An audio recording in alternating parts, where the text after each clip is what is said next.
Hello and welcome back to Fit Foodie Film Takes with your host, your girl, Fit Foodie, and Henrietta. Say hi, Henrietta. And your girl, Speed Limit. Say hi, Speed Limit.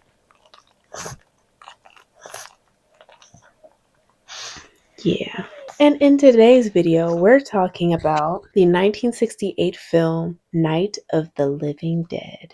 Now, I watched this movie many moon ago, so this is my second time watching it. And man, talk about a frustrating film. I think because of the time, the era, George A. Romero really put zombies, ghouls at the time on the map. And I'm a zombie girl. I'm very much into Dawn of the Dead and The Walking Dead and everything in between. I just love zombies. This film really had some views, some idea, really just shaking things up, especially when having a lead protagonist being a black man, which was just unheard and unseen of at that time. So that's definitely what I want to get into, not really focusing on the full film, but the struggles of being a black man. Nothing new, huh? But especially that's emphasized in the zombie apocalypse. And if you're new to this channel, yes, I cover films that I enjoy and to get little nuanced takes that I find interesting. If you have any film ideas that you would like for me to review, please let me know in the comments below. But let's get into it. Go ahead and grab your snacks, grab your drinks, and grab your brains. We're going to need a lot of them. And let's get into the world of Night of the Living Dead. Dun dun dun dun.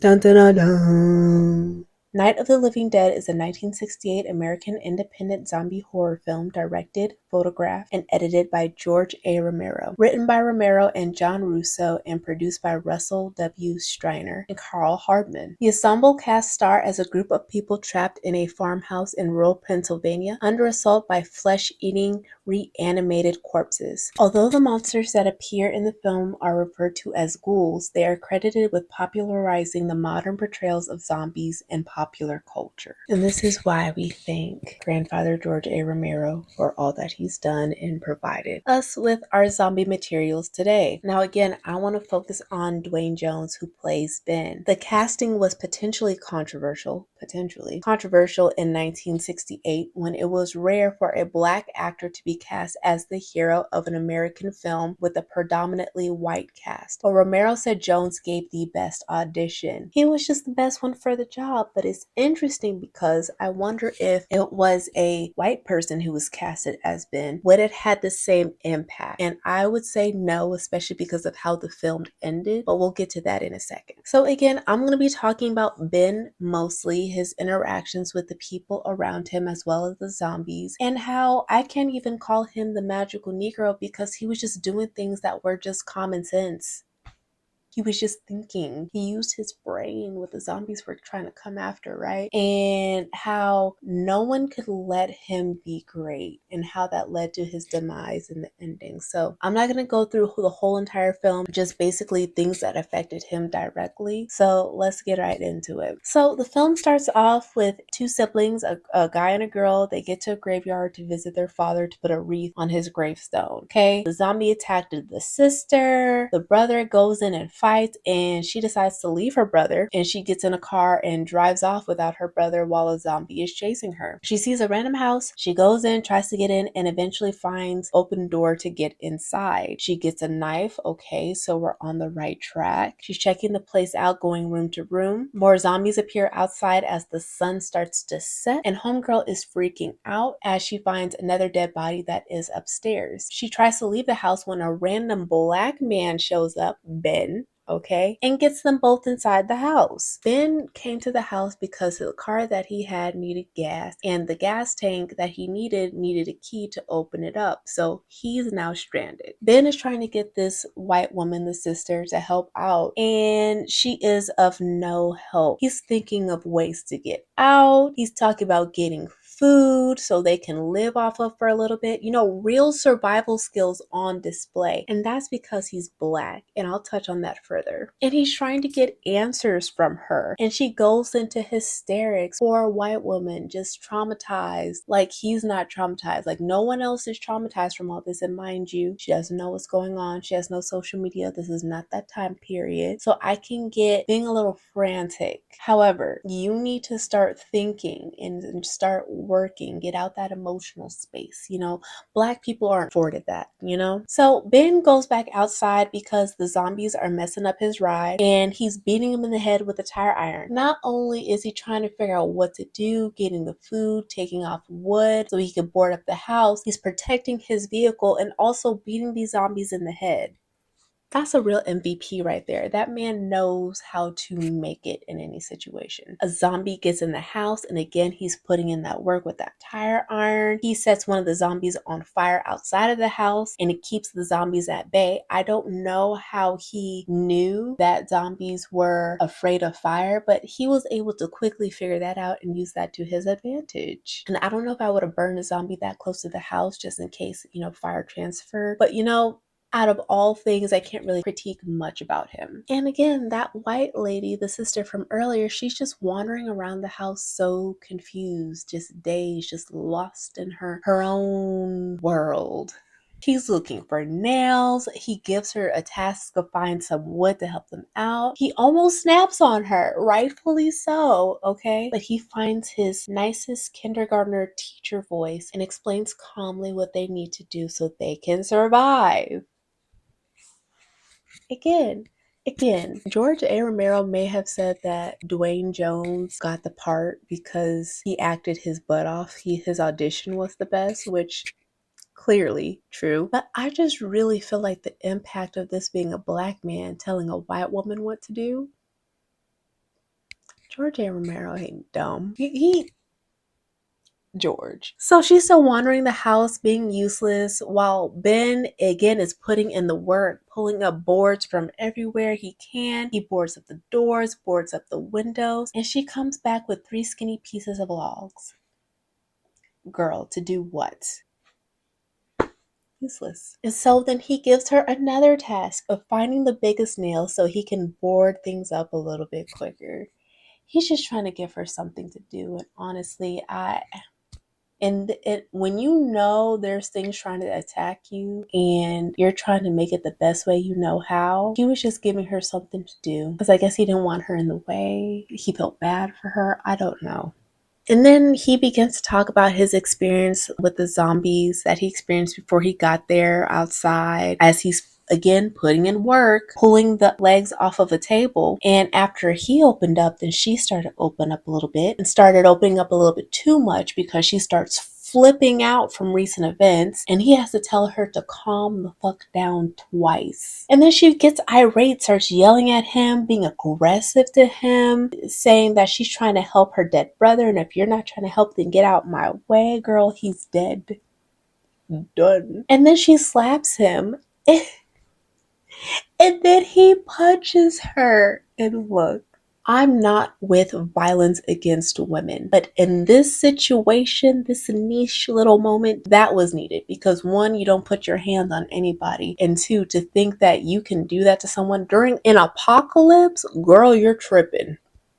She need to calm right down. And then after she gets a little touched up to the chin, she passes out, and then he puts her on the couch, which was kind of him, okay? He wasn't trying to hurt her. He's trying to get himself together and not be harmed himself. Now that he can think and not be assaulted, he gets the radio going and gets back to boarding up the house. He's lighting up firewood. One of the leg of the table he lights up with fire. He puts the couch out and again puts it outside of the house, sets it on fire so that way the zombies can stay away. Again, while the princess is on the couch taking a nap. He did all this hard work, everything on his own to protect his space, his food, and his new little companion. And so he decides to take a little bit of a smoking break. I know he wishes that was a blunt.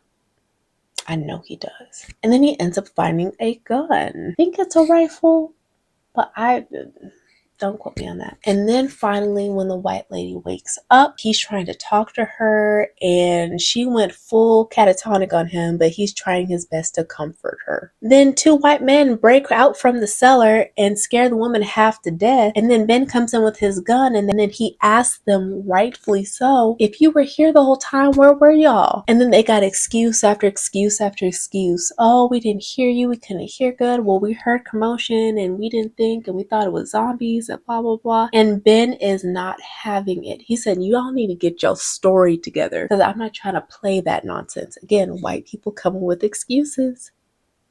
And then the older white man, because they're older and a younger white man, the older white man wants everyone to go back down into the cellar. And Ben says, everything is boarded up, so everything is cool up here. I'm not going down and barricading myself in the cellar with y'all. Zombies get to the window and Ben starts shooting and he noticed they don't go down until he shoots them in the head, gives them a headshot. And again, the older white man is just arguing with him. He has to buck up against this black man who doesn't know anything. And the white man is just going on and on and on, doing all this talking, not doing nothing but running his mouth. And so Ben tells him to go back into the cellar. Like, it's the zombie apocalypse. I don't argue with anyone in modern society today. You think I'm gonna argue with you during a zombie apocalypse? No, I'm not.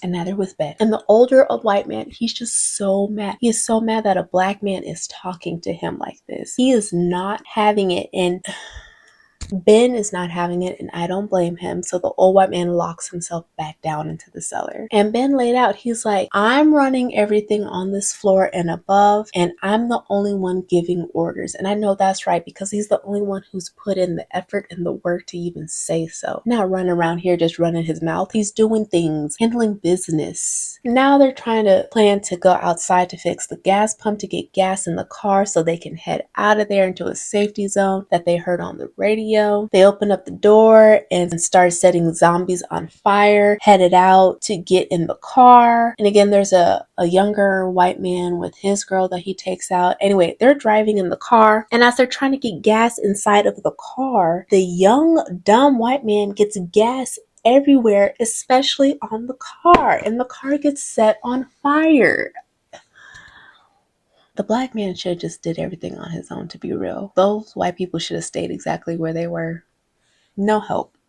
No help at all. So then they get burnt and set on fire. And then they leave Ben stranded against a horde of zombies. And so he's trying to get his way back into this house. He's calling that older white man to help him out because he came out of the cellar again. He doesn't know what he wants to do, so he's back in and out. And the white man goes to try to help him, but then he runs away. So then Ben kicks the door in and then starts locking up the door again. And then the older white man wants to come in to try to help get him boarded. And then rightfully so, Ben starts beating him up. Like, I would have beat his behind too, because why are we playing these games right now? And then we find out after some talking that the older white man and his wife have a daughter who was bitten by the zombie. And of course, now we know that is not a good sign because she's in the house. And then when Ben gets up to go and be preoccupied with keeping the boards up because zombies are trying to come through the window again, he accidentally drops his gun and the old white man picks it up and points it at Ben. Again, white people thinking me, my, I wanna, woo, versus everyone else. Because what has been done to you besides trying to keep the place safe? Y'all weren't doing that before he came. Y'all would still probably be in the cellar if it wasn't for him. And because he beat you up, rightfully so, because you left him anyway. So Ben has had enough, and so he throws the board at the old white man, gets the gun back, and he shoots him. Rightfully so. As the zombies try to pry their way through the door. All of this could have been prevented if everyone just listened to Ben and got their egos out the way and started working as a team. But they didn't want to listen to a black man now, did they? The daughter finally turns to a zombie, kills her mama and her daddy. The homegirl from earlier is taken by the zombies. The whole house is overrun. Even the daughter comes up from the cellar, is trying to get Ben, and he knocks her off and finally locks himself into the cellar. And he has been fighting Ben. Ben has been fighting this whole night by himself, literally, against the zombies and against the human beings who haven't turned, and he is frustrated and tired. It's the next morning, and tanks, helicopters, and police have come in the area taking out any remaining zombies. So Ben has survived the night. He hears barking and commotion outside. He comes out of the basement to an empty house. He goes to the window with his gun, and he gets shot.